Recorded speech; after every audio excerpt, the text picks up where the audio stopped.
Jambo la kwanza ni kuhusu utoro wa wanafunzi na mimba mashuleni.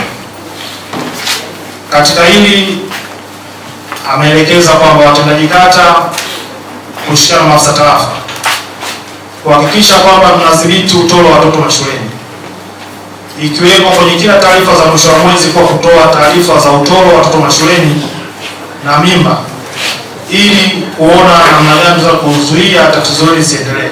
Lakini pia katika taarifa hiyo lazima tuonyeshe hatua mahususi ambazo tumezichukua sisi kama watendaji kata.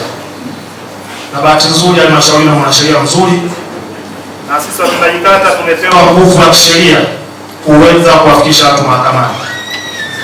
Katika hili Mheshimiwa Mkuu wa Wilaya amesisitiza sana kwamba taarifa zinatolewa na watu waweze kuchukua hatua za kisheria ili kuhakikisha malengo ya serikali kwamba kila mtoto anapata haki ya elimu, na kwa sababu sasa hivi serikali sasa katika elimu bure watoto wote waweze kufika mashuleni.